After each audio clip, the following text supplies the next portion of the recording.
In New Jersey, we know this man doesn't like black people very much. Why? Because, well, there was a black Amazon driver that was in his neighborhood in the town of Lacey, New Jersey. And that guy, John Vincentini, age 62, well, he has admitted that he harassed, that he yelled at the person for being in a wrong neighborhood. Let's go to graphic number 2.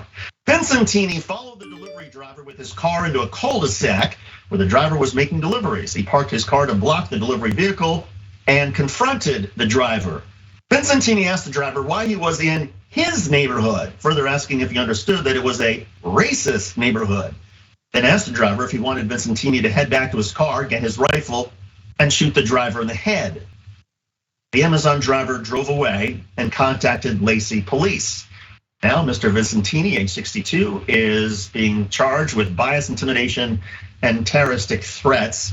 Some of these, I'm just like, some of these are sort of shocking in a way, Dan, because I get there are racist people out there. There are people out there who have mental health issues. There are people who are really angry. There are people who want to blame immigrants, Jews, whatever it is, for all of their problems. But to go up to an Amazon delivery driver and to engage with that driver and say, do you want me to go get a gun and shoot you in the head? I mean, that goes beyond just pure hatred. That gets into evil stuff.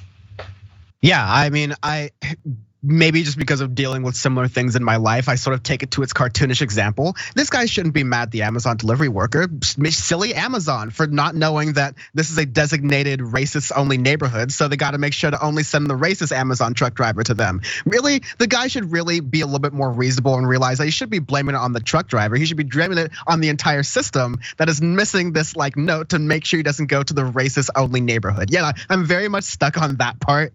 That he's like, oh, don't you know this is the racist only neighborhood? What are you doing here? And the Amazon driver should have just been the entire time just like, yo, this is a Wendy's. Like, I don't know, man. I just work here. The classic example of that kind of situation. And so, yeah, when you get out of the sort of, I guess, my spin on it to sort of cope with these things is that it is evil, it is gross, it is sickening. And I think what makes it most disgusting in this case is how brazen it is, that he feels empowered to, almost do this castle doctrine, this George Zimmerman-esque.